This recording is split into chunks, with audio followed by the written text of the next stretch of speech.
Hello students, आप कैसे हैं? आई होप आप अच्छे ही होंगे। चलिए अब हम आप आगे देखते हैं मैथ्स 1.3 होने के बाद 1.4 जो अपरिमेय संख्याओं के बारे में है। मैंने आप लोगों को फर्स्ट लेक्चर में ही परिमेय, अपरिमेय, प्राकृतिक, पूर्णांक और ये सभी प्रकार की संख्याओं के बारे में बताया था। अब हम देखेंगे अपरिमेय संख्याएं क्या होती हैं।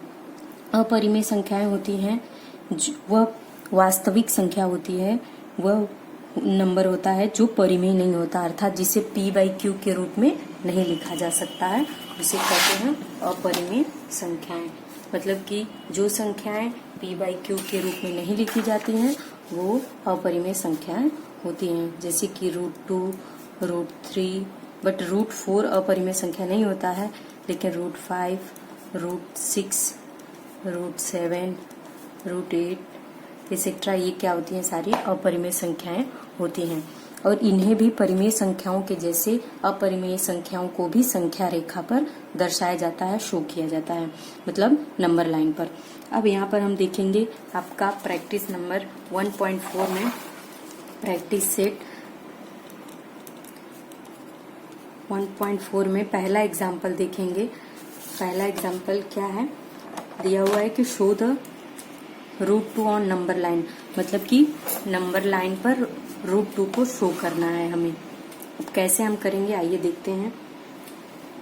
यहाँ पे देखिए एक लाइन खींचते हैं, ये नंबर लाइन, इसका मिडिल पार्ट हमें पता है 0 होता है। इसके राइट साइड में सपोज +1 है और लेफ्ट साइड पे -1 है, इतना तो हमें पता है। अब हम क्या करते हैं कि +1 से क्या करते हैं, परपेंडिकुलर लाइन ले लेते हैं। इस तरीके से हमने वो एक लाइन ले लिया और ये लाइन का नाम हमने कुछ भी रख दिया। मान लीजिए आपके बुक में क्या रखा हुआ है, ए, तो हमने आपके बुक के बेसिस पे ए नाम रख दिया। अब यहाँ से इसका नाम क्या है, ये 0 है, इसका नाम भी हमने ओ रख दिया। ठीक है, अब हम क्या किए, इस लाइन को इस लाइन से क्या करेंगे, मिला देंगे। इस लाइन को इस लाइन से इस तरीके से मिला दिया। अब हमने क्या, हम देख रहे हैं कि यहाँ पे ये क्या बन गया, समकोण। क्या बन गया? समकोण, राइट एंगल। समकोण वह होता है जिसका एक कोण क्या होता है, 90 अंश का होता है, उसे समकोण त्रिभुज कहते हैं। हमने यहाँ पे जहाँ पर जिस बिंदु पर यह मिलता है वहां पे क्या लिख दिया, बिंदु, कोई भी नाम दे दिया, मान लो P दे दिया।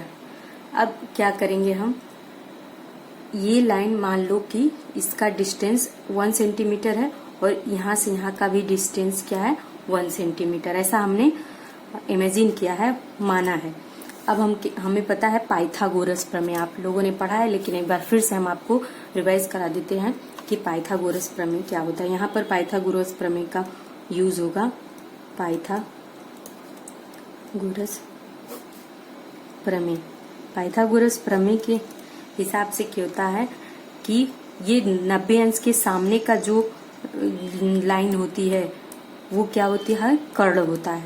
इसे क्या कहते हैं, कर्ण कहते हैं, यानी कि हाइपोटेनियस बोलते हैं।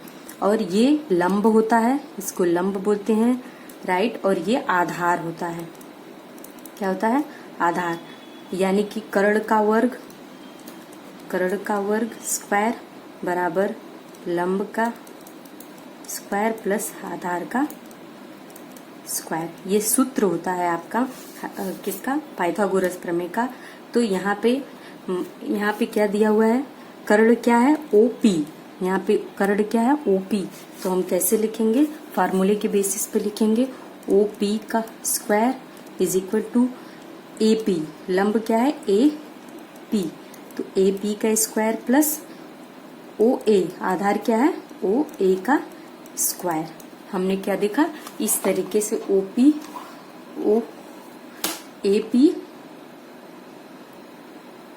का स्क्वायर एंड OA का स्क्वायर हो गया, मतलब कि लंब का स्क्वायर प्लस आधार का स्क्वायर। अब यहाँ पे हमने क्या माना है, O।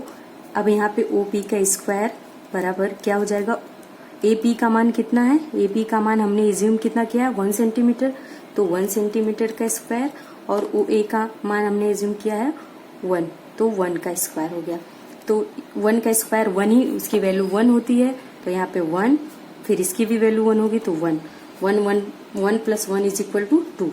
तो OP is square is equal to 2। तो जब हम ये स्क्वायर हटाएंगे तो OP की वैल्यू हमें प्राप्त होगी √2, मतलब √2 ये वैल्यू हमें पता चलेगी। यानी कि यहाँ से यहाँ तक का जो मान है वो क्या हुआ, √2 हमें प्राप्त हुआ। अब हम क्या करेंगे, प्रकार की हेल्प से यहाँ से यहाँ का डिस्टेंस जो होता है ये ले लेंगे। आप भी क्या करेंगे, यहाँ से यहाँ का डिस्टेंस हमें पता कितना हो गया, √2 हो गया, और हमें नंबर लाइन पर यहाँ से यहाँ का डिस्टेंस √2 है, और हमें इस नंबर लाइन पर √2 का ही मान क्या करना है, ज्ञात करना है।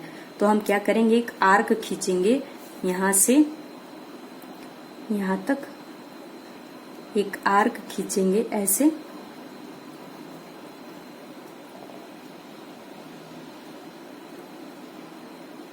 और ये आर्क जहां पे मिलता है, जहां पे कट ऑफ करता है, वहां वही क्या है, 0 से यहाँ तक की वैल्यू क्या है, यहाँ पे देखो कट ऑफ क्या है, तो ये क्या हो गया, 0 से ये √2 हो गया।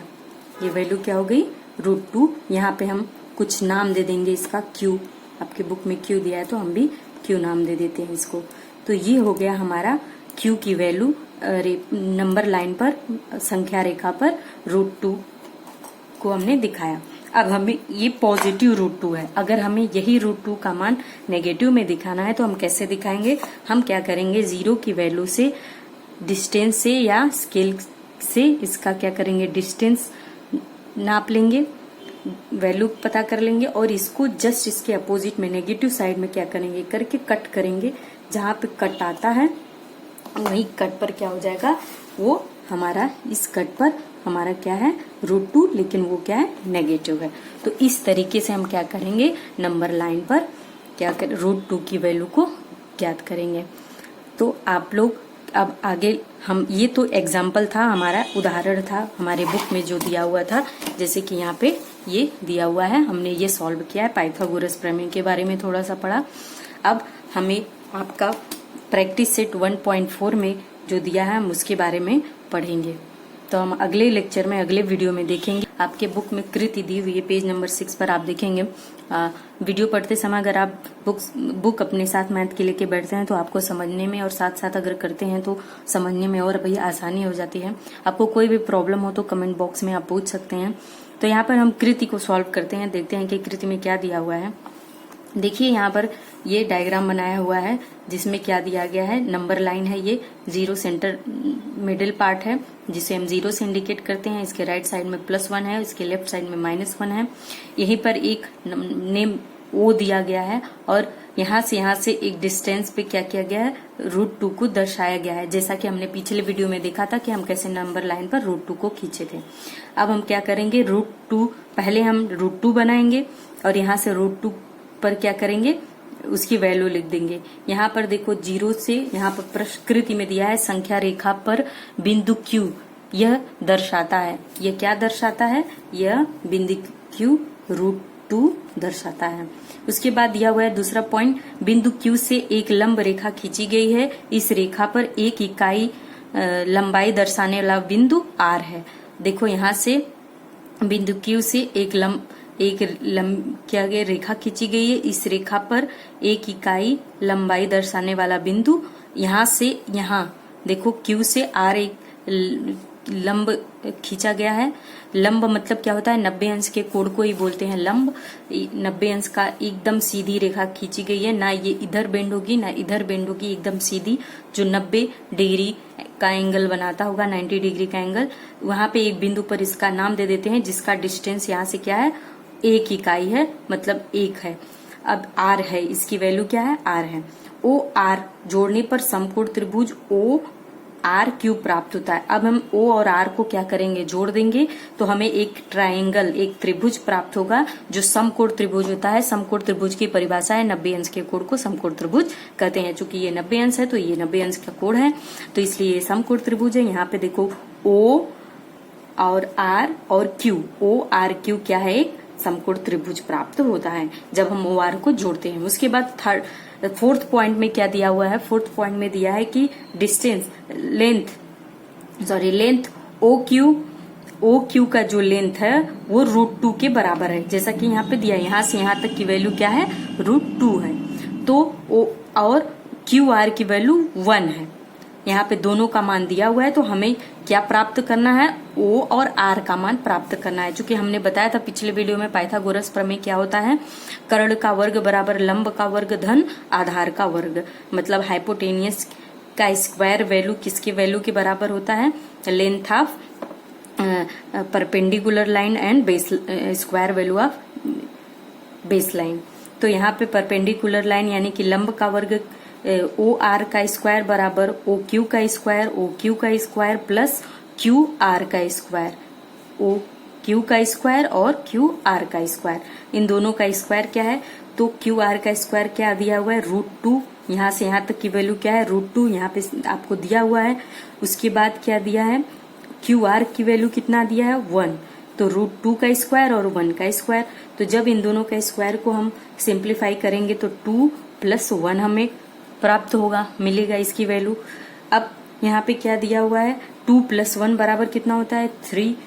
2 + 1 को ऐड करेंगे तो 3 वैल्यू हमें इंडिकेट होगी। अब यहाँ पे ये किसकी वैल्यू है, ये स्क्वायर वैल्यू है, OR का स्क्वायर वैल्यू है। तो जब हम OR का स्क्वायर हटाएंगे तो यहाँ पे हमें √3 प्राप्त हो जाएगा। अब हमें इसकी वैल्यू कितनी प्राप्त हो गई, √3। अब हम क्या करेंगे, अपने प्रकार से क्या करेंगे, यहाँ से यहाँ तक का एक डिस्टेंस लेंगे और यहाँ से एक आर्क, एक चाप बनाएंगे जो जहाँ पे कट करता होगा इस लाइन को, नंबर लाइन को जहाँ पे कट करता होगा उसका मान कितना हो जाएगा, √3 हो जाएगा। ठीक है, तो वही यहाँ पर दिया हुआ है कि QR के बराबर अंतर रेखा खींचा गया है। चाप जहाँ संख्या रेखा को प्रतिच्छेदित करता है या कट करता है उस बिंदु को C नाम देंगे। देखो यहाँ पे बिंदु C नाम दिया गया है। बिंदु C यह √3 इस संख्या को दर्शाता है। तो इस तरीके से हम संख्या रेखा पर √3 का भी मान ज्ञात करेंगे। ठीक इसी प्रकार हम √5 और √7 का भी मान प्राप्त करेंगे। ये हम अगले वीडियो में देखेंगे।